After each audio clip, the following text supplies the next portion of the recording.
Hello, guys. Welcome back to another episode of the Girls Lounge podcast with your hosts, Liz and KT. And today, on episode 86, we are going to be doing a part 2 to our astrology little series, I guess we're starting. We did this a while ago, and we basically just went in depth with our astrology signs just within ourselves and what that means to us. But today, we are going to do it in terms of relationship compatibilities, since this episode will be going out a few days after Valentine's Day. So, in the love spirit, we're going to be talking about, the signs we're compatible with, least compatible with, and all that jazz. But before we get into that, we're going to get into our regular life updates. So I don't have many updates other than this past week. I've been Airbnb-ing. I'm making that a word if that's not already a word. So I've just been doing Airbnb stuff like cleaning and decorating and doing, all those behind the scenes things. And then my other thing I did this week is, you guys, I have a gym milestone. I've gone so far up until we're recording this every day this week. It has taken everything out of me in the mornings, I'm not gonna lie, to go, but I've gone every single day. I've gone to the gym. So I think I'm slowly getting into that routine finally, where it's just like a second nature, second habit, so my little gym milestone. And then for me, well, first I'm going to comment on Elizabeth because it just made me think of something that happened in class. We were talking about Airbnbs in my branding class, and I was surprised at how many people are like anti-Airbnb. It was actually so funny because this girl that I'm actually I'm gonna call her my school friend in the sense of this story just making more sense, but she was staunchly I will never stay in an Airbnb. I was like, wow, that's crazy, because something about me and my friends is we gonna find a cheap Airbnb over a hotel. So I just thought that was interesting. And then, yeah, but for me, back to me, guys. I honestly have not been doing much. The past weekend, I was doing a little bit of admin. Yes, I'm a giggler. If you know, you know. I feel like they created that whole phrase of doing admin. But what that meant for me is I finally saved all my Snapchat memories, which if you guys do it, do not waste your time trying to clear it out before, because I learned my mistake that it downloaded everything already. So I was like, wow, I just wasted all that time when it downloaded it anyways. I don't know what's up with Snapchat. Something about the memories, you delete it, but then it comes back up again, I guess, or it's saved in their file. I don't know, but low-key I am kind of glad, because maybe one day I'll be super bored and want to look back on my stupid miscellaneous stories. I don't know, it might give me some nostalgia.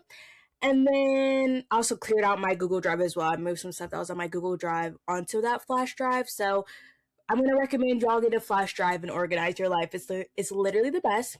And then honestly, I feel like I've just been in a state of survival. I'm literally living day by day, moment by moment, because school is making me very overwhelmed right now. Let's just say I'm working on 3 different projects right now, plus having to handle research, plus all the homework in between from those same classes and other classes. So it is a lot right now, and they are trying to kill us.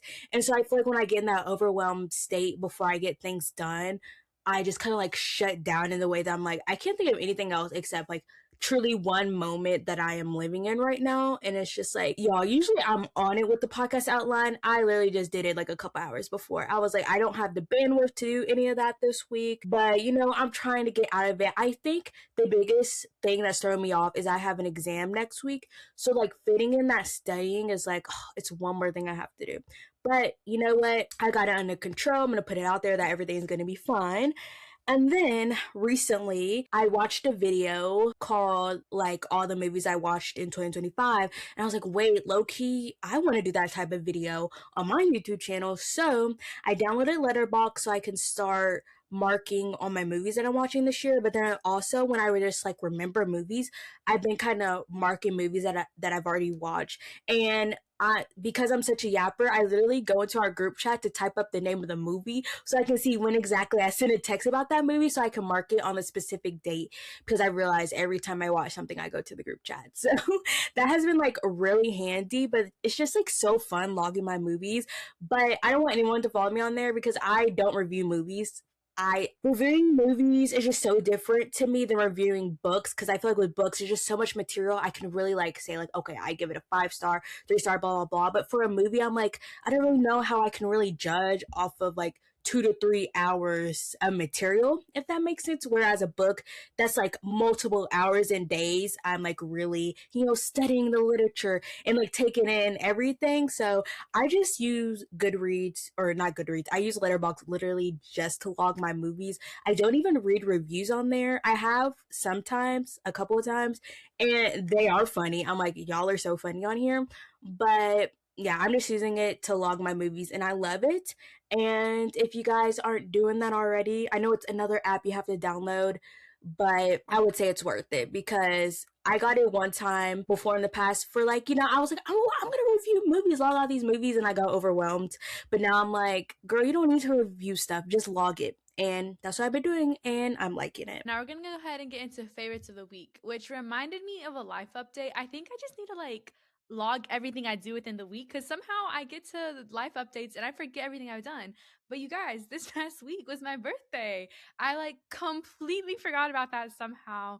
But I'm now 23, even though I know I don't look my age, but I am 23, which is I kind of had earlier this week a little like not crisis, but I feel like I really processed my age because I was watching, I think I sent this in the group chat or like on a story or something, but I was watching something on TikTok or something, and Lexi, Florida girly, she said her age, she was like 26, and I was like, she's 26? That's crazy. I didn't think like she was like that old. And then I like really like processed, I'm like, she's not that much older than me. Like she's only 3 years older than me. And I think that's when I really like accepted and like processed that like, dang, I'm like 23 now.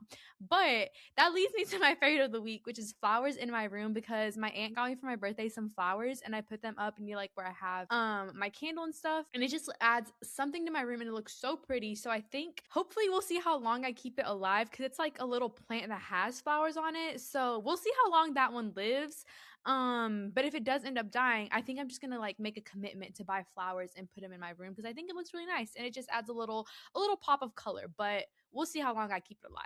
No, because really deepen your age is like a canon event when it's your birthday. You guys, we might have to do a whole birthday episode if we haven't already, just talking about birthdays and like the emotions that come with it, honestly.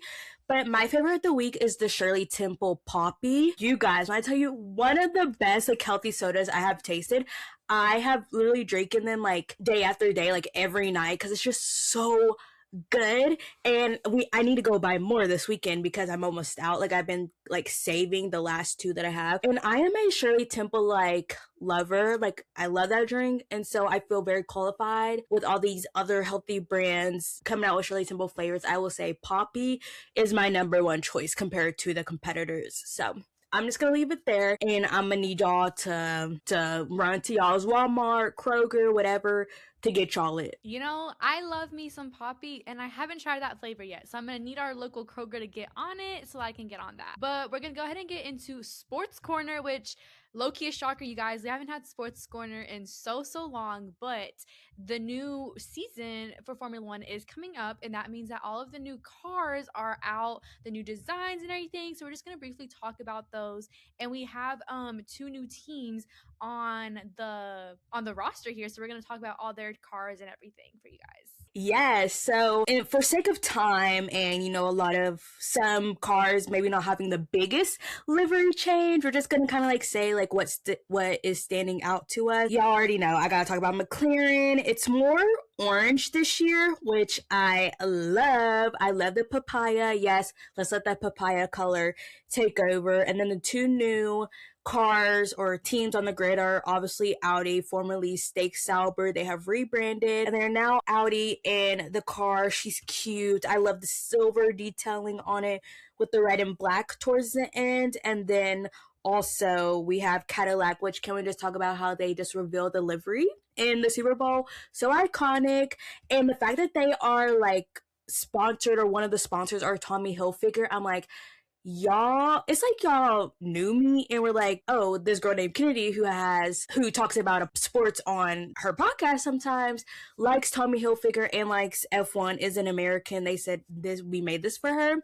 So I'm super excited. The Tommy Hilfiger X Cadillac merch is super cute and the car is very sleek, very classic. I'm very excited that this will be like the first American team on the grid in I don't know if ever, I don't know. I think formerly like Haas was kind of known as that, but we have Cadillac now, like truly like an all American team, and I'm super excited. Ferrari looks beautiful as well. The other cars honestly kind of like look similar to what they looked like last season, but those are my thoughts about like the new cars and stuff and the launches for them. I haven't seen much, but from what I've seen, everyone's just going all out and I love it. That is one of my life goals, is to be invited to a car launch. I really like the new cars, the Audi and the Cadillac. I love the color of the Cadillac one because it's like a royal blue and with like the silver like white to it. I don't know, it just looks very classy, like Kennedy said.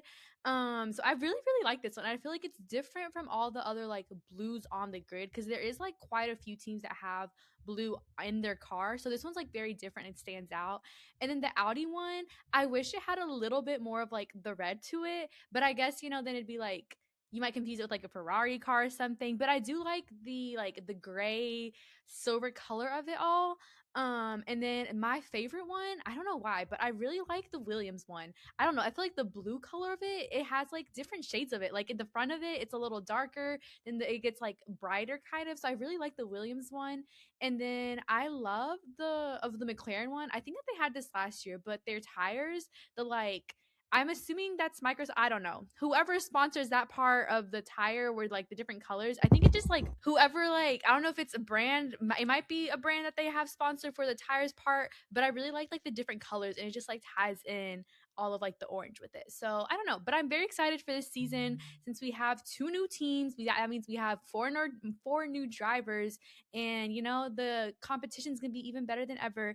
And Drive to Survive comes out later this month, so best believe we're going to be recapping and binging it for you guys. Yes, and one little thing I have to mention, because they are in Bahrain right now for testing, and Carlos Alcaraz being there, yep, that was also made for us, and me specifically. And with that, we're going to go ahead and get into Sports Corner. So we do have to talk. We did, if you guys want to see our like halftime Super Bowl deep dive recap, make sure you guys tune into last week's episode because we did do a full little deep dive. Us from the future talked about the halftime show, but we're going to talk about some of the commercials for you guys because the commercials, if you guys don't know, it's always halftime show, commercials, and then at the bottom is the football. At least that's my personal opinion on the ranking of like what's the most important. That part. And Elizabeth very much did say we're going into Sports Corner, but don't worry, you guys. This is pop culture if you got confused. But me personally, I decided day of, because I don't keep up with football, that I was rooting for the Seahawks. And apparently like the NFL is like low-key like dying in the United States. Like it's not as popular. I don't know. I was listening to a podcast about it. And that's kind of part of why they use Bad Bunny, blah, blah, blah. Anyways, we can get into that another time, but the commercials that were my personal favorite was, well, my number one favorite was the Instacart one with Benson Boone. You guys, that is so funny, and like that's my type of humor where it's just like he did a flip and then the other guy he was with, sorry if like that's insulting that I don't know who that guy was, but and he was like I can do a flip too, and then him just like flipping off the stage and then he hit the wall, then he just crashed on the drum set. I mean, like that was so funny. And then I also like Liquid Deaths because at first I was like, what commercial? Like, whose brain is this? And then the part where they're just showing like the cut off heads and they're like, I think they're like energy drinks or something make you feel like your head is cut off. I don't know, something like that. And it was just funny because one of them like ran into traffic and got hit by a car and there's a family that was there. They're like that was super funny. And then I loved Levi's. I think that was really cool. I love that style of shooting where it's like the product is like the focus, but you have the background and that's kind of like blurred out. I don't know if that makes sense. I'm not a film person, but I thought that was really cool. And then Kinder Bueno, I was sad for that because I know my girl Paige DeSorbo was going to be in that commercial and she did amazing with her 5 seconds. So good. And then Pokemon with Charles Leclerc, he was like one of like the couple people they had in that commercial, and I was shook because, you know, by that point it was later. I said I'm gonna still keep the TV on and see the rest of the commercials because I think I was still waiting for Cadillac's commercial, and then I hear a voice and I said I know that is not who I think it is. And it was. And that was a very nice surprise. And then lastly, I love the Poppy commercial with Charlie XCX and Rachel Sinat. Super good. Loved it. And I just love that whole the whole marketing campaign they're doing with that. I'm obsessed with it. No, because one thing that the Super Bowl commercials, all of them are gonna do is they're gonna pull in the most random celebrities that have absolutely nothing to do with these brands. I feel like, because I'm like, Charles and Pokemon. I feel, and maybe he as a kid he still enjoys Pokemon. I don't know what he does, but I feel like in my mind that just like doesn't make sense. And then same with like Benson Boone when he just came out of nowhere and started singing. Like all of these commercials, they're gonna pull out all of these actors and influencers and celebrities that are just they I feel like all their budget goes towards that. I will say my only comment on them, because I didn't keep up too much with the commercials this year, but there was a lot of like AI commercials. I swear I'd be like, what is this commercial even about? And then at the end it'd be like, I don't know, Gemini or like Google Meta, like, like that kind of thing. It was just like a whole lot of like AI commercials, which I don't know. I thought that was a little odd, but I feel like that makes sense because, like AI is taking over the world and everything. So it makes sense that they're going to like do more commercials and everything.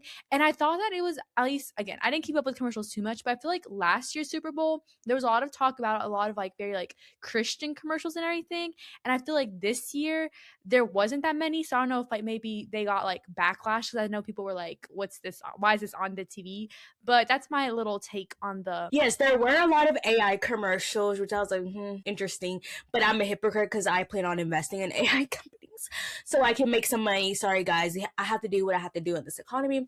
And there were a lot of like GLP weight loss commercials. And I feel like a lot of like Maha stuff as well, which I was like, interesting. So that's like my 2 cents on that. And then our next little pop culture, you guys, I got it right this time, topic is Zayn Malik on Call Her Daddy. Now, this is his second time on Call Her Daddy, and I texted our friend Kelsey because she has this little like bingo card of 2026 things that she thinks is gonna happen, and she has on there Harry Styles being on Call Her Daddy. And I texted her, I was like, bro, is it gonna happen? And she was like, I bet you that they reached out to everyone and Zayn's team was the only one that like got back to them. And I'm like, that's too funny. But that's besides the point, you guys. Basically, so he was on Call Her Daddy, he was answering all the questions, but he was asked about like Gigi and that stuff. And here's the little quote that just kind of, I feel like that it kind of like blew up a bit, but the quote goes, my understanding of love is always developing. At that moment in time, I might have thought it was love, but as I got older, I realized maybe it wasn't.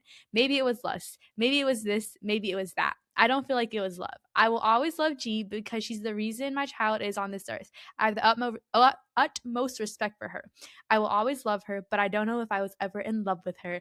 And I feel like if my partner said that about me, like on like, a platform with like millions of listeners, I would just have like a mental breakdown. I don't know. I thought it was kind of crazy that he said all that, but I will say, I feel like the part of the quote that people are taking is like the second half where he says like, I don't know if I was ever in love with her, and people aren't like taking the first part, which I feel like explains a lot of like why he said what he said. So I feel like it is more like it's people are blowing it out of context, but still that's kind of crazy that he just like said that on the podcast. I don't know. Yeah, I think that personally he didn't say anything wrong. Like I think this is actually a very, very, very common thing people feel and say, especially if they're like younger or just in a tumultuous time in their lives and they have like a baby and then they get out of that on the other side and they're like, wait, maybe like looking back, like that really wasn't my person, that wasn't love. Like obviously you have love for them. Like he said, he has love because that is the mother of his child, but he's like, that was not like the love of my life, you know what I mean? And I think it's valid, but I do think it's a little bit crazy that you said that on a public platform. I think especially because he specifically was like, yeah, Gigi, yeah, I was not in love with her. I think maybe he could have like mentioned her, but like not say her name, because not gonna lie, if I was Gigi, I would have been like a little offended, like, dang, because we don't know her feelings. She could have been like, oh, like I thought it was love, like, oh, I really love him at that time, blah blah blah. But I don't know. I'm pretty sure it was kind of like a off and off again type of relationship, so I can understand if it was a lot, but I'm like, dang, that's kind of crazy that you said that. But yeah, I'm gonna have to listen to the full episode. I listened to the first episode when he was on Call Her Daddy, but I haven't listened to this one. But yeah, I just thought that was interesting. And yeah, I definitely do think people are taking it out of context. I mean, it is kind of crazy still, even with the context, but I'm like, you could have just left it. at like the first part and not say any names. Yeah, I feel like the wild part is the name dropping. Like he could have, like hinted at it, like past relationships, like he's realizing that he's never been in love, that way. Or like in the moment it was love, but like looking back on it, it wasn't love. And just been very broad, general, because he's like dated other people. But the fact that he name dropped Gigi and then he like specifically talked about her more like the mother of my child and everything, like it's obvious it's about her, and I think that's the crazy part. Maybe he gave her a little warning before it like aired. I hope he did. Maybe she wasn't that caught off guard. Maybe they've had this conversation through like therapy and stuff. I will never know, but still, that's just kind of crazy to like name drop and say it on a platform where like everyone's in the know and gonna know. But men will be men is all I gotta say. And then our last little pop culture news, you guys, this is like the best news ever. Heated Rivalry is officially coming back for season 2 in spring of 2027, which it is a long time from now. It is like a year from now, but it's in the works, and I feel like it's gonna be even better because season 1, obviously, it was like low budget. They didn't know if it was like gonna hit and everything.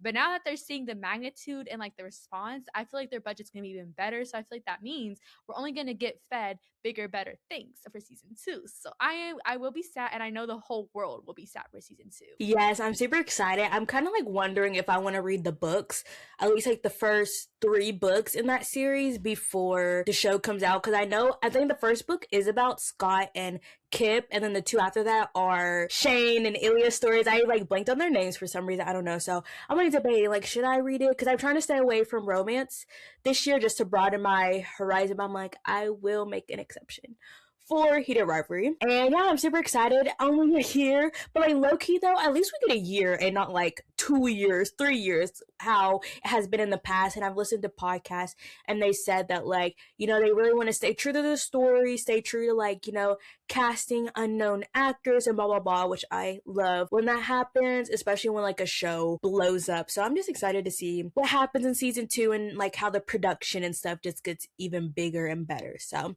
we will be set in spring 2027. All I know is I hope we get another episode of Scott and Kip, because I know the whole show is like Shane and Ilya, but the episode and then like the little scene from the last episode of Scott and Kip were my favorite episodes by far. So I really do hope that we get like a little bit more of them, a whole episode or like more scenes of them within the show. So that's all I will also be sat for. And then that leads us into what we've been watching. So for me, I've literally just watched one show, but I started and finished The Artful Dodger.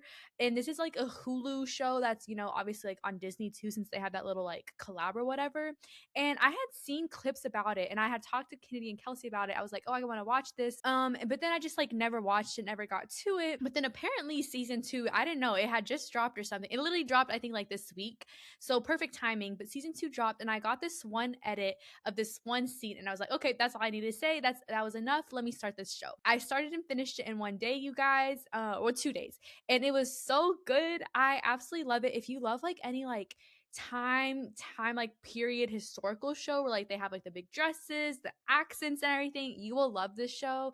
And then it also has like medical stuff to it because they're doctors. It has Maya Michelle, and then it also has Newt from Maze Runner, and both of them together, so good. The chemistry is so good. I highly recommend it, you guys. Even Hulu dropped an edit of them. So like if the streaming platform is dropping edits, that tells you enough. And I'm glad I waited for season 2 because the way season 1 ends, I would have been absolutely sick if it got canceled. So if you haven't watched it, this is your sign to watch it. But that's the only TV show I've watched. And then other than that, I've been watching a lot of YouTube. So I'm going to give you guys some of my like YouTube recommendations because I feel like last week I also said I was watching a lot of YouTube. But for like podcasts, I've recently started watching podcasts on YouTube more so than listening to them, because normally like the past like year I would just listen to it on like Apple like podcasts and everything. But then I started more like watching them. And yeah, some like these podcasts I'm going to mention, these are like the ones that I have to like watch the full thing. But Pretty Basic, that has Alicia Marie and Remy Ashton in it, or Remy Cruz, I forgot her married last name, but it has them in it. And it's like Parsons. Yes, Remy Parsons. There we go. It's like a bestie duo. So kind of like me and KT, basically, you guys. So if you guys like listening to us, you would love Pretty Basic. Then I've also been listening to Basically Unfiltered, which has Alicia and Remy, and then it has Heath and Zayn in it. And I just love the dynamic between all of them. I specifically recommend the last episode from 2 weeks ago, the one where they talk about Heath being a dad now. The way that man talks about his wife Mariah, you guys, I have never seen a guy talk about the woman giving birth in that way. It's just like my standards are so much higher, you guys. Like, it's always like, oh, like when I held the baby for the first time. No, like this man was talking about like the way he like saw her, like his wife Mariah. It was just like, wow, my standards are so much higher now, you guys. So basically unfiltered. And then Broski Report, I also mentioned this last week, but I love Broski Report. It's just like, she's so funny. And then the way she talks about like some deep stuff sometimes, like philosophy and things like that. And then she'd be talking about, I don't know, heated rivalry and like singing stuff. So it's just like a mix of everything. But then for like regular YouTubers that I like to watch, I've been watching a lot of Ava Jules. She's been doing a lot of longer format videos, which I really like. And she got a new little puppy, which is super, super cute and low key. Now I want a puppy, you know? I don't know. And then my other one is Hannah Noel. I love watching her videos. She also has like longer videos, Rem Life, longer vlogs. Sarah Caroli, she's my favorite booktuber, which I know KT put me on her, but I think that she has some like really unique videos of like book videos that she does that's very different. And I love the way that she talks. I don't know, it's very like calming, and the way she like describes the books. I've added so many things to my list from her. And then my last little recommendation for you guys is Cora Schercel, I think is how you say her last name. I don't know, but she's a girly in her like 20s living in Chicago, and she just does like a little bit of everything. And I absolutely love all of these people's vlogs and videos. So those are just some recommendations if you guys need something to watch on YouTube. Yes, and I will say Sarah Caroli, not only are her book videos good, but sometimes she's posted more, but she also does vlogs, like regular vlogs, and they're really good as well. But what I've been watching, so I watched Saturday Night. That is the movie about kind of just the whole production and how they got the first Saturday Night Live like show like started, like the behind the scenes of actually getting it started. So I thought that was really interesting, just like the hustle and bustle and just the chaoticness of it. It was really good, really interesting. And I feel like if I were to like pursue acting, if that like me in another lifetime and stuff like that, Saturday Night Live is something that I would love to do, because I just love the chaotic nature of it. And it's like you do it live and that's your chance to get it right, and just like the chaos of the rehearsals and stuff like that. So I really like that movie. And then I finally finished Percy Jackson. Really good.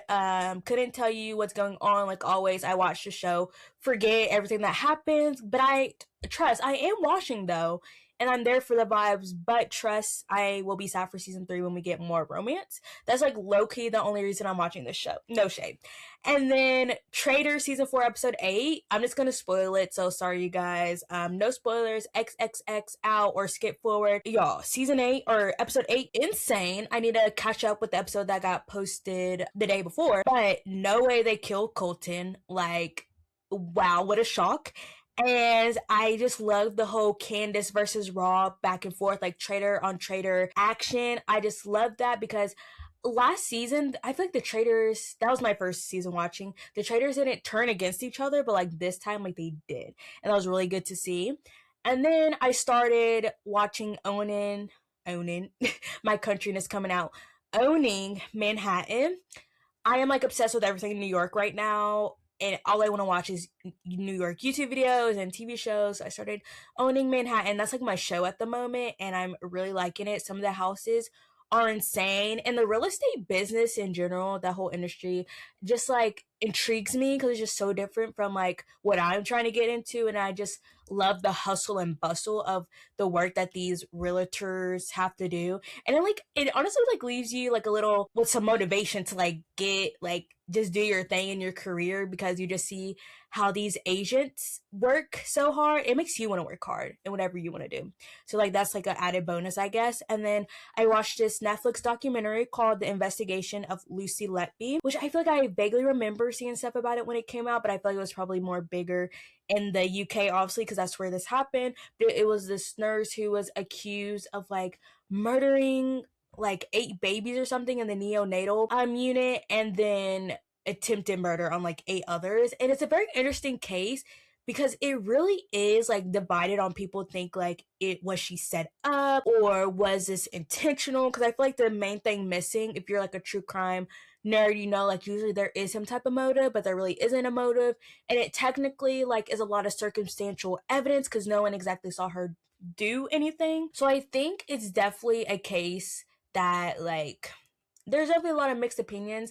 And if you want to know my personal opinion about it, because the documentary definitely like frames both arguments. So, like the first half is very much like, oh, like she's guilty, blah blah blah, showing that side of the story. But then the second half shows like the other side. It's like, oh well, if you only see this part of things, you don't think about this part of things.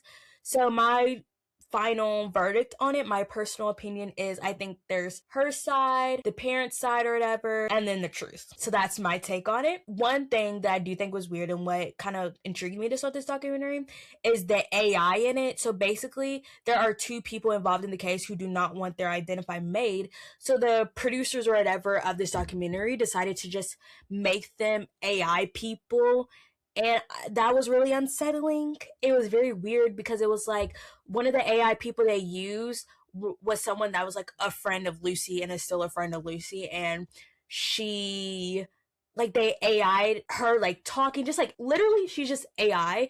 And they would have AI kind of like scenes of her and just like AI photos. So it'd be a picture of like Lucy and this girl, but it was AI. So I thought that was weird. And then one of the victims' moms is obviously speaking up in this, but they AI'd her as well and did also AI scenes, which I thought was very weird. And it's like, obviously, those people gave them permission to do that, and they are probably really happy about that. But I feel like when we're talking about something so serious, AI is not the way to go here. I feel like that just takes that takes the creativity out of a documentary series. And I feel like they could have gotten actors, like use actual actors, you know? There's so many actors who want to get their name out there and all that stuff. So I feel like they could have just used actual actors instead of AI.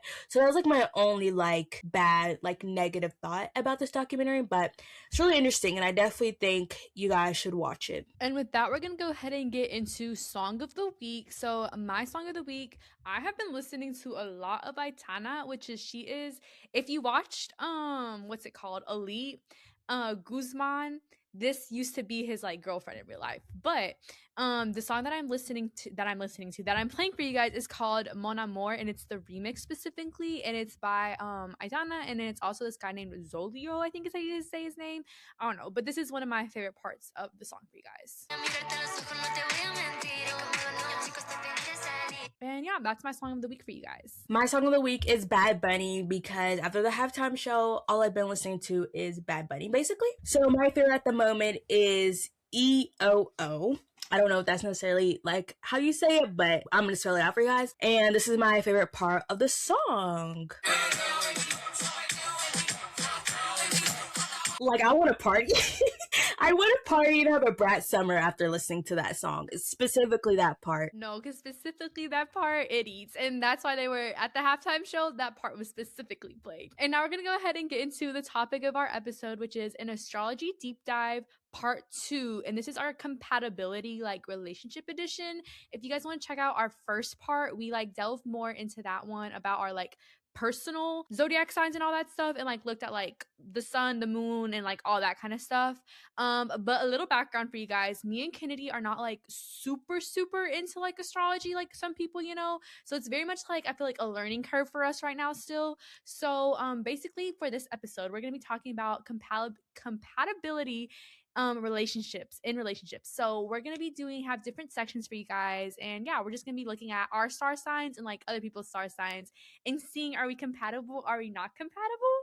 But before we get into all of that, we're going to establish what compatibility means. So this is from the Oxford Dictionary, and compatibility is a state in which two things are able to exist or occur together without problems or conflict, which can be really interesting in a relationship. So our first little category or segment for you guys is what star sign we are most compatible with. So we're going to go ahead and tell you guys our star signs and then who we're most compatible with.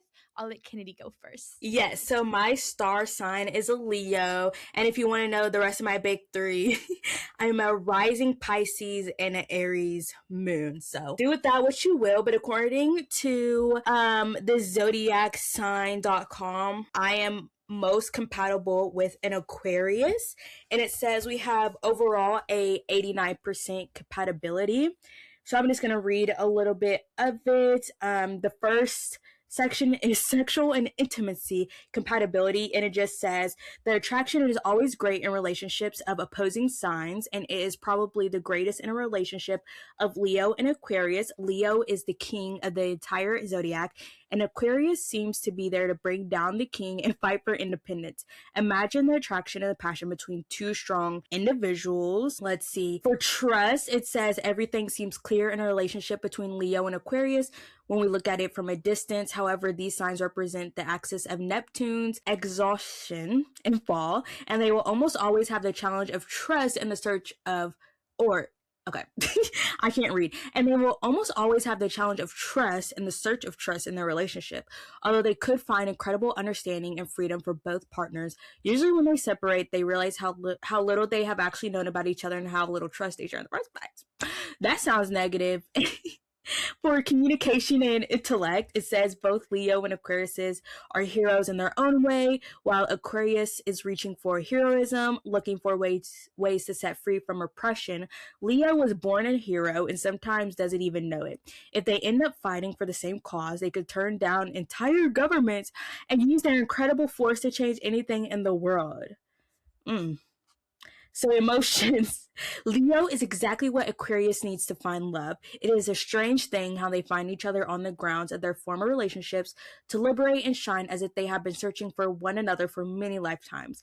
While Leo is the sun, Aquarius is a lightning, and it usually comes out on a rainy day. This is exactly what they need to understand. There's a time for both of them to shine, and they don't endanger each other's chance to do it.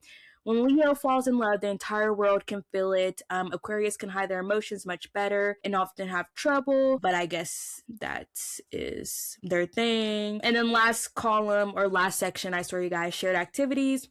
While Leo shines, Aquarius likes everything shiny. The need Leo has to show off might be a bit disturbed by Aquarius' tendencies to show what others don't want to see. From a different perspective, this should help Leo feel more confident and free, although it may not seem so in the beginning. They will like to show off each in their own way, and it is only important for them to set the territory for both partners to be expressed. Just like the sun and the lightning don't go together, Aquarius should take over on a rainy day in a depressive crowd or in places where they both feel as if they would drown. This is where Leo needs to give in and let their partner rule the sky if they're planning to keep the relationship going. There'll be enough regular shiny chances and days with no cause for Leo to rule. Signs of Leo and Aquarius combined represent the ultimate creativity, famous scientific discoveries, the first man in an airplane, and the first man on the moon. So imagine what these partners could do together. I'm not gonna lie, this not sounding like a very healthy relationship. And this is my most compatible. So I guess like why we must be the most compatible, because like opposites really are attracting in this case. I guess it's like if it works, it really works, but if it doesn't work, it really doesn't work. I was just like, for those of you guys who don't know, because I haven't gone yet, but my zodiac sign is an Aquarius. So I was just like picturing me and Kennedy this whole time she was like talking about it. And I was like, yeah, some of these, I'm like, yeah, I feel like the opposites are a little too much in here on some of it. But I will say I like looked at all the signs to see what we were most compatible with. And Kennedy's wasn't like that high, like only 89% compatible. And like the other ones were like, I don't know, it ranged from like 60 to like the 89. So it wasn't like an 100% compatible. So maybe that just means like, you could be compatible with anyone. That's what I thought when I was looking through it. Yeah, and I feel like a lot of this is like, I feel like if I was in a relationship with an Aquarius based off what they said, it would be a battle because it feels like I would be the one to kind of like bulldoze over them. You know what I mean? Like kind of walk over them. Not in a bad way, but it's like, but then sounds like they're trying to battle me. And I'm like, wait a minute. I don't know. It's just, 89%. I don't know about dating an Aquarius, but we shall see. Basically, she just be walking all over me, you guys. That's the relationship we have during this podcast. Just kidding. But my most compatible, so I'm an Aquarius, and my most compatible was a Gemini, and mine was an overall 99% compatibility, which is like, I feel like a crazy. That's almost 100%. So let's just like break it down a little bit. So the first one is sexual and intimacy compatibility. Gemini and Aquarius could probably have sex by simple verbal stimulation. They don't need to get naked to have a sexual experience, although they will want to be naked all the time to set themselves free from all the human restrictions represented through clothes. Okay. They will get lost on their way to somewhere and have sex there or somewhere else.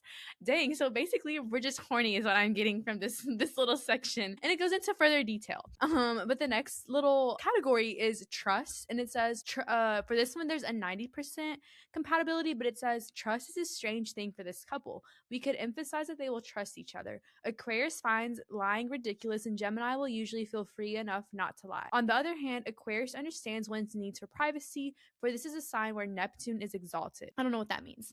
They will both probably have this ultimate trust for their partner and are rarely deceived because of the premise to give and receive freedom as an absolute priority. And then our next one is communication and intellect, and it says, when Gemini and Aquarius engage in an intellectual debate, they are fun for everyone to watch. They stimulate each other's minds to such a point that they fire arguments they weren't aware existed in their thoughts. While Gemini will probably be fascinated by the belief system of Aquarius, always so rational and humane, Aquarians will have an opportunity to relieve some of their ego problem with their Gemini partner. The mutual quality of Gemini will allow them to adapt to some of those rigid Aquarian attitudes and opinions, even if they disagree. And then for our next one, there's emotions, and it says, we could say that Gemini and Aquarius understand each other perfectly when it comes to their emotions. Usually this is true, but that doesn't mean that this is what they both need. The unstable nature of Gemini can make them change their mind on their emotional state on a daily basis. I don't know if I like that, you guys. If they don't feel good in a relationship, they will set themselves free without overthinking the reasons why they had to do so. Aquarius is always in a rush to set themselves free from anyone or anything, so a breakup wouldn't really be strange thing in their world. That's tea. And then our next one is shared activities, and it says Aquarius is the only sign capable to really surprise Gemini. They are so different than everyone else and represent a step that Gemini should climb if they want their life to be unbelievable. This is not always the case because some of the Aquarius weirdness can be a show off designed by their need to mend their turbulent sun. And then for the overall summary, it says Gemini needs a partner who doesn't bore them or make them feel inhibited. When you look at things this way, you could say that there's no better match for them than the fabulous Aquarius. Aquarius needs someone to understand their grandiose ideas and discuss each one of them, and also someone who doesn't make them feel inhibited. Who could do this better than Gemini? However, they could find themselves in a relationship that doesn't have enough emotion and compassion, and this is certain to surface as soon as the first disturbing thing happens in the life of one of these partners. And that's the overall little in-depth analysis. Yeah, I feel like I was looking at the dates for Gemini, and I think it's like one of those like summer dates and stuff. I don't know any Gemini personally. Now that I was really thinking about it, I was like, I don't think I know any Gemini. But some of this I'm like, okay, I like to be like, I don't know, like talk about stuff. But then where it said like the lack of emotions and stuff, I don't know if I personally like. I feel like that's a red flag that will, lead to some issues in the relationship. But I mean, it says 99% compatibility. That doesn't mean I would be like, are you a Gemini? No, we're not gonna work out, but it's nice to kind of keep in the back of your mind. When I was reading or when I was listening, I was like, I honestly don't wish a Gemini man for Elizabeth, because I feel like all you hear on the internet is that Gemini men are horrible. Low-key is, I feel like Chris Evans, is he a Gemini? And I know there's rumors about a divorce. I don't know. Okay. And with those rumors of the divorce, there's also rumors of cheating too. Exactly. So I do not wish a Gemini on Elizabeth. I don't wish a Aquarius for me. Only in friendship. I think that's the only way it would work. And now that we know the most compatible, we're going to obviously talk about our least compatible ones for you guys. Yes, so for me, my least compatible is Pisces, which I feel like low-key makes sense since that is part of who I am. You don't want someone who's too similar to you, or I don't think a relationship will work. But so I'll just read the first couple sentences of these things. But again, sexual and intimacy compatibility, it says it is incredible how two signs that represent love can be so wrong for each other. Leo will seem like a brute, caring selfishly about their own needs, incapable of forming an intimate relationship with anyone, let alone a Pisces. Although this is not true, it might be the obvious reality to Pisces that they end up in a relationship with Leo partner. In return, Leo will think of Pisces as weak and unrealistic, completely separated from their own desires and the strength of their bodies or emotions. Honestly, that's probably accurate. I'm just gonna scroll down to like the summary because like blah blah blah, but the summary just says Leo and Pisces seem to be put on this earth to spread entirely different kinds of love. The problem isn't in their element or their quality as much as it is in their connection through the fall of Neptune, the ruler of Pisces. If they get attracted to each other, they will be subjected to the risk of great damage to their beliefs, their inner faith, and usually succumb to mutual disrespect because of a simple lack of understanding. The beauty of their relationship could be developed through the fairy tale approach of Pisces if they build the heroic image of their Leo partner to the point in which other differences between them fade. So it just seems like Pisces, I feel like they're more, since they are like a Levy sign, I feel like Pisces are kind of more like the emotional signs. So I feel like it's basically saying like not to be with like a super emotional guy, but like at the same time, I like a guy who is in tune with his emotions. But I can see if like, here's how I see it. So I struggle with anxiety. I don't think I could date a man that struggles with his anxiety in the same way that I struggle with anxiety. Like you can struggle with anxiety, but like in a different way. Like, because I feel like if we both struggle, then it's not gonna be okay. And like I feel like I can definitely see how there could be differences and like values. I feel like we're both kind of like strong emotional signs, is what I'm gathering. So I feel like that can be like a lot, and we would clash a lot. So it doesn't make for the most healthiest relationship. I was just picturing this one, Kennedy like side-eyeing the man for like having like a breakdown or something. I don't know. Like the first part where it said like I forgot even exactly what it said, but I could just imagine like Kennedy just like side-eyeing them, like looking down on them kind of. Like, why are you like doing so much? You know, like you're doing I could just like picture that with the Pisces person for her. So not wishing that for you at all. And then mine is Aquarius, and I can never say this one correctly, but Tarsus, I don't know, the T one. And it's an 11% compatibility. So I'll read like the first two. The sexual one and intimacy compatibility, it just says in most cases they are not even attracted to each other and think of each other as boring or crazy depending on the situation. However, they could really help each other blossom if they open up of the possibility of unusual sexual encounters, which I feel like at that point, are you really in it because you like each other or just because you doing some freaky stuff together? I don't know. And then the overall summary for why we have 11% compatibility, it just says Taurus and Aquarius are people from two different worlds. Still, there's a strange similarity and connection between their rulers, and although very challenging, this is a relationship where both partners could fall in love with each other over and over again, every single day. They are ruled by Venus and Uranus, both planets rotating in direction opposite to the direction of other planets. They are two outcasts, different and standing out together. They understand that east can be where west is and vice versa. They understand diversity, change of direction, and the excitement of love. However, they will rarely get to the point to understand each other because of their excessive need for peace and excitement. What a strange pair these signs are. With such an obvious opportunity for electric love, they go around it and search for something else. I feel like I don't really have many comments for this one. I don't feel like I surround myself with the same signs as what I was really gathering when I was doing all this research. But yeah, I don't have much thoughts for this one. Yeah, I will say stay away from Taurus people.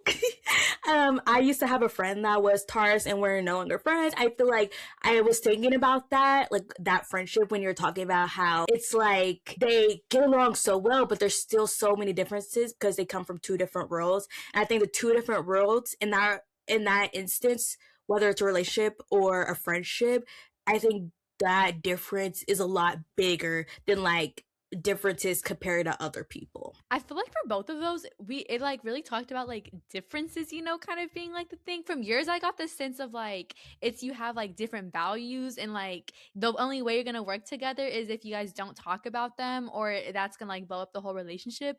And then for mine, it's like it's just completely different people. So it's, I know people say opposites attract, but I feel like there's an extent to that only. It must be like superficial opposite stuff. That part. And I thought it was funny how both of your like sexual intimacy things were like super sexual. Like mine weren't. And yours are like like, y'all are gonna have sex. And I was like, oh, they're calling Liz a freak, I guess. No, because I hadn't read mine, and when I was like reading it, obviously you guys caught my like disbelief at the stuff it was saying, and it kept on going. I only read a little bit of the first paragraph, you guys. It just kept on going. So I don't know what they're trying to say about me. I'm scared. And then next we're gonna be talking about like our toxicness in relationships, compared or not compared, that our signs do. I didn't know where I was going with that. So I'm a Leo, obviously, if you haven't gotten there. So it says, this information is coming from purewow.com about zodiac pairings, by the way. So it says, a Leo's most toxic match is a Scorpio, which I think is interesting because two like my ride or die besties are Scorpio. So I'm wondering if it's like, again, like Scorpios, I could be friends with a Scorpio, but dating, wouldn't work. But it says the Leo toxic traits is that I need undivided attention and I'm entitled. Okay, I don't know about entitled, but attention, I will say, like, duh. If I'm your girlfriend, I'm gonna need some attention. Like, I don't need to be the center of your world, but like, I better be a half of the center. And then the Scorpio toxic traits is gets lost in the big picture, prone to jealousy. Is there a worse match for a Leo than a Scorpio? Probably not. While Scorpios like to spend their days focusing on life's big questions, Leos want a partner who is going to focus on one thing and one thing only, them. Leos feel entitled and deserving of lots of attention and praise, while Scorpios are reluctant to dole out accolades unless they really truly mean it. To make matters worse, Leos have no problem turning on the charm and seeking out praise and attention elsewhere, which will drive the notoriously jealous Scorpio mad. This pairing is one of the most toxic in the zodiac and has probably led to countless public screaming matches, which, knowing what celebrity people I have picked for later, my worst match being a Scorpio is LOL, is all I have to say. But I mean, I feel like Leo women or Leos in general get bad rep. It's probably the Leo men that are really bad because like it's men. But Leo women, I feel like we're very much seen as like entitled, attention seeking, which I guess like in a way, yes. Especially if you were born a younger sibling like me, like you always want the attention. But I feel like my Pisces and Aries signs kind of help balance that out with like a more calm, chill version of me as well. And then I feel like the men also, like Leo men specifically, get more like bad rep because it's like, why are you a man acting like that way? You know, like not to be like, you know, stereotypical and everything, but like, why as a man do you need all the attention? You know, and that's like a red flag in and of itself. So that makes sense why they get a bad rep more so than the women do. And then for mine is an Aquarius, if you didn't know. And then my most toxic match is the Taurus one, which I feel like, you know, maybe the astrology people, they're onto something because that was my least compatible one earlier. So it says for my personal Aquarius toxic traits is I'm too detached and pulls away and unanchored. I don't know about unanchored, if I would use that word to describe myself. I feel like I have a good solid anchoring to the world and stuff, but you know, I can be a little detached at times. So then the Taurus's toxic traits are homebody, needy, and smothering. It says Aquarius and Taurus could not be more different. Taurus will want Aquarius to do nothing more than stay home with them, leaving Aquarius feeling constrained and frustrated. Aquarius can be really distant, driving needy Taurus mad and making it highly likely somebody, probably Taurus, will walk away with their heart broken. And nobody likes being responsible for breaking somebody else's heart. You know, the way that they're describing Taurus, yeah, I wouldn't want someone that like is too needy. Like, why are you depending on me? And like, I do love being a homebody, me personally, but I don't want to be like needed to be at home, you know? I feel like it would just like restrain me from doing other stuff. So I can see where they're going with this one. I'm actually so weak because when you were reading, I was like, oh yeah, the last thing Liz wants is someone needy. Like that with how independent she is, I said that would be a no. I'm like, yep.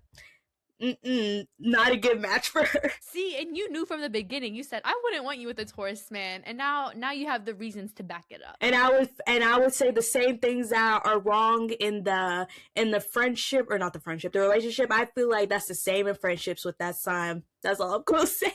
And that's tea. And so our last little category is celebrity crushes. So I thought it would be fun because you guys know we are fangirls at heart here.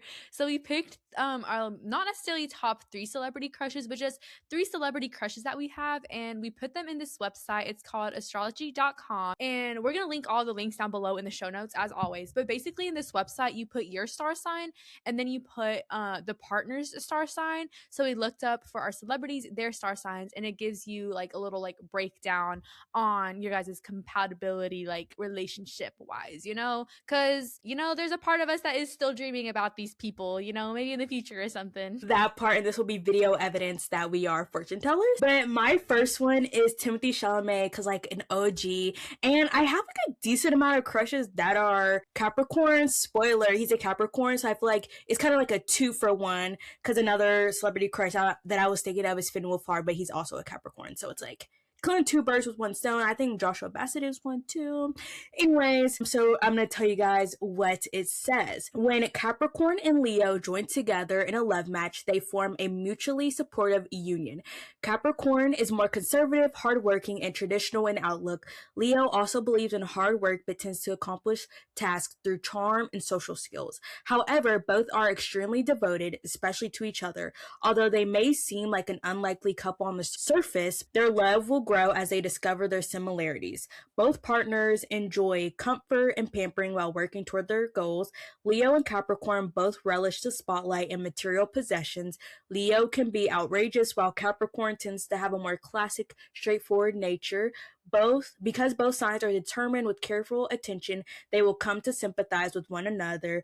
They will soon realize they have much to learn from each other. Leo can show Capricorn how to have a good time, and Capricorn can teach Leo the value of hard work and traditional values. And I just feel like with all the relationship stuff I've talked about, I feel like this type of man is literally my dream man, you know? So I think Capricorn, I don't know how lowly they was rated on the other website in terms of compatibility, but I feel like a Capricorn seems to be like a top match for me, if I do say so myself. And the fact that it's Timothée even more, it's like, it just makes sense, you know?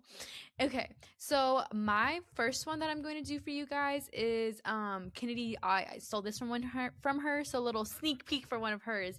But it is Drew Starkey, and he is a Scorpio. So I thought this one was fun because, like, I don't know, I hadn't talked about this sign too much, but it says, when Scorpio and Aquarius make a love match, it is a fusion of 2 very different life philosophies and romantic needs. Oh, I feel like it's setting me up for failure, you guys. There is much chance for friction here.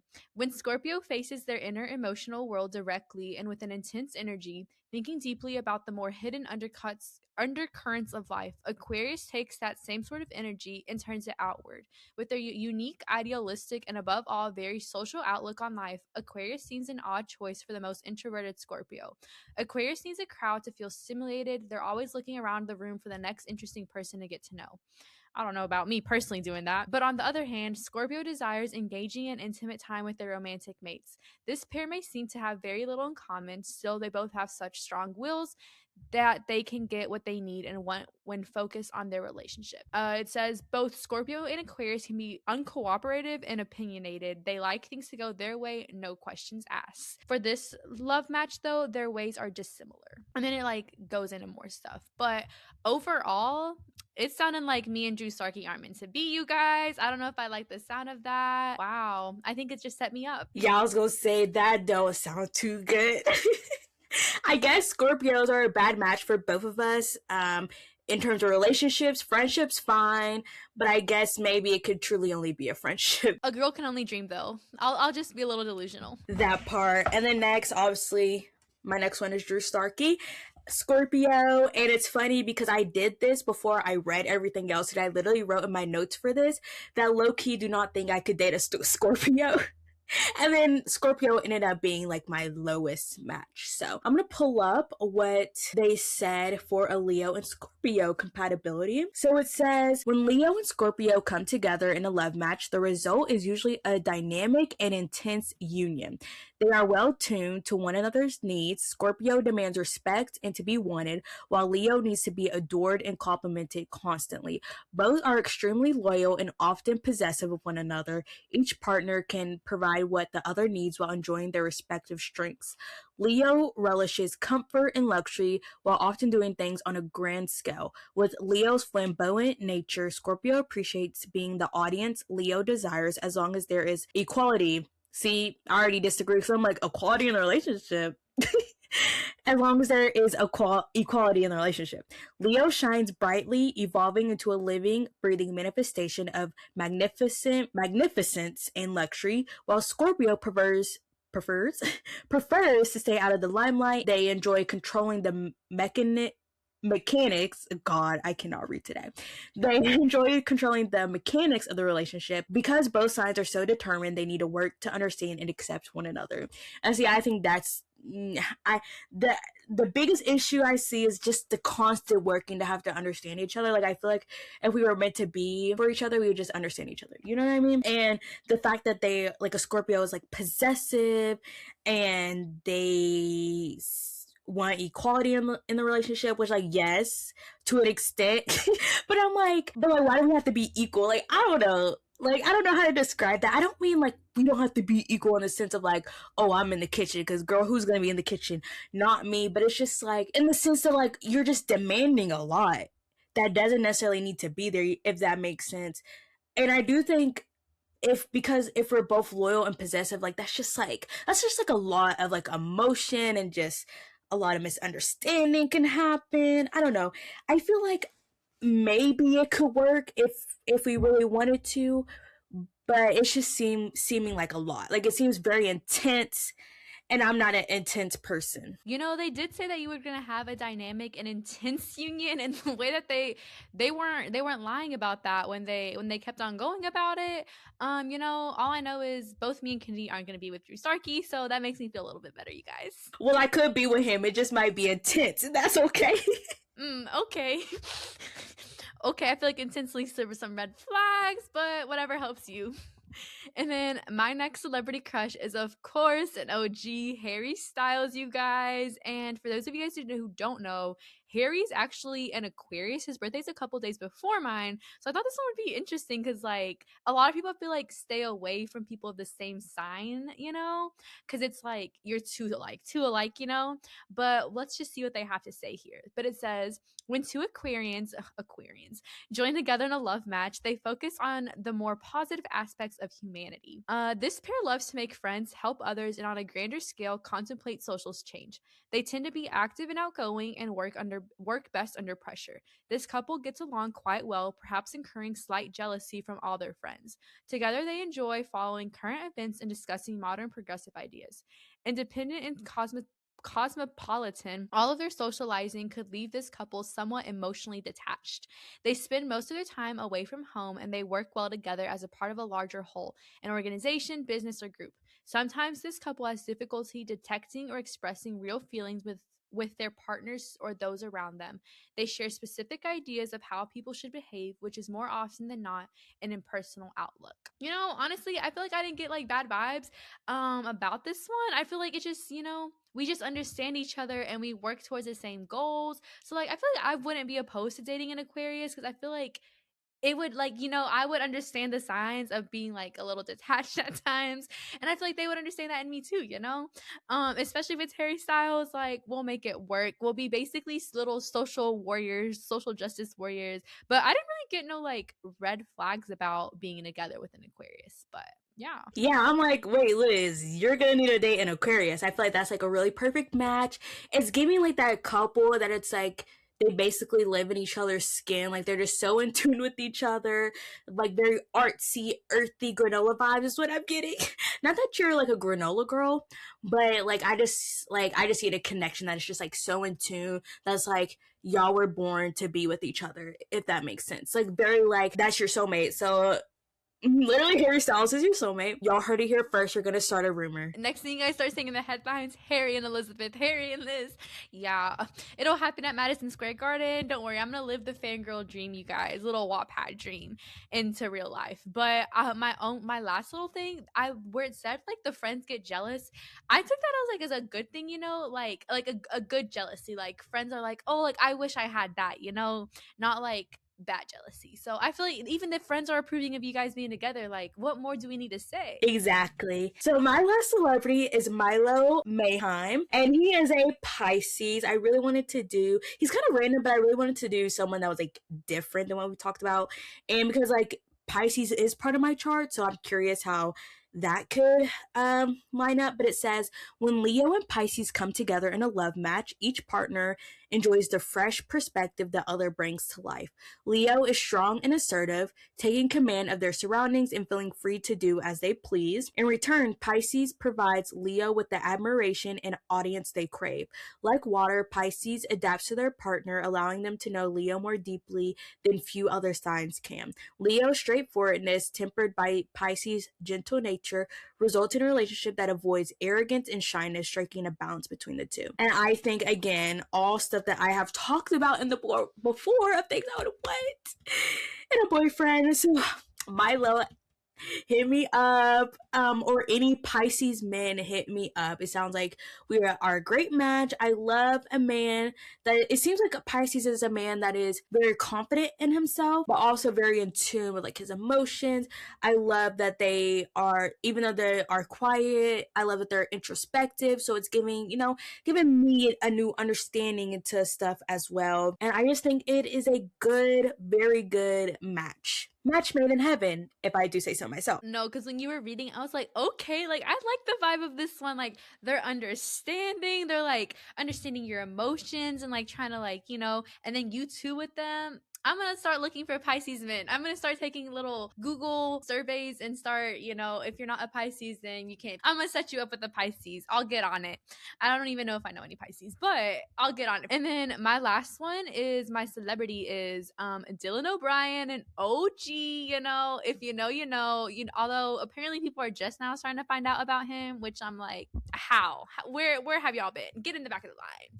But Dylan O'Brien is a Virgo, so it says, when Virgo and Aquarius join together in a love match, they bring out either the best or the worst in one another. Oh no, you guys. Virgo has a more rigid, theory-oriented approach to life, while the poetic Aquarian approach knows little of the scientific world. Yeah, yo, girl in science here. However, these two lovers can actually thrive on their differences, growing together as they learn from one another. Aquarius tends to be passionate and temperamental. At the same time, Virgo operates more methodically with a little fuss. Virgo is highly organized and level-headed, whereas Aquarius is modern and finds routine unthinkable. I disagree with that one. Virgo will find Aquarius exciting, but may become frustrated trying to probe this artist's mind. On the other hand, Aquarius may feel hurt by Virgo's criticism, still they will appreciate Virgo's stability. So I feel like this one, I don't know, like I like some of the stuff, but other stuff I'm like, I don't know, like the stability, and like I feel like it'd be like a challenging relationship, and like bringing new stuff to it. I don't know much about Virgos, but I don't know, this one didn't like rub me necessarily the wrong way. It would just be a work in progress, but all I know, I feel like out of all of them, me and an Aquarius is where it's at, apparently. Yeah, I think Virgo, if you were to date a Virgo, it might be one of those where it seems like an unlikely match at first, but then once you guys really get to understand each other, maybe it could be something. Because I'm thinking of our friendship, of course, because with my original birthday, I would have been a Virgo. So like sometimes I do resonate with some Virgo stuff, even though it's like not in my big three. So I'm like, if me and Elizabeth are friends, I feel like she could date someone that's a Virgo. Then I don't know, but I don't know if that's necessarily an accurate take, considering I was born when I was born. But I do feel like, I don't know, I feel like a Virgo could work. But I do agree that your top, what was your top again, in Aquarius? Yeah, was that the top? Of the celebrities, it was Aquarius, but then of the compatibility, it was Gemini, I think is what it was. Yeah, just stick to Aquarius. We don't do a Gemini man over here. So if you're an Aquarius, hit up Elizabeth, and yeah, that's all I have to say. And low-key with the last one I had, oh, Virgo, that's what it was. Low-key with the last one I had, the Virgo one, I feel like maybe this is what people talk about, like opposites attract, you know? Because I feel like earlier in the episode I was saying people lying about this too much, like if you're too opposite, but maybe this is like the balance. This is the right balance of like a little bit of difference here and there, so that leads to some attraction. But basically, you guys, that is the end of this episode. And big takeaway, you guys, if you're a Pisces, a Capricorn, or an Aquarius man out there, if you know any, let us know so we can like set up each other here, you know, future podcast episode, maybe a little debrief for you guys. I don't know.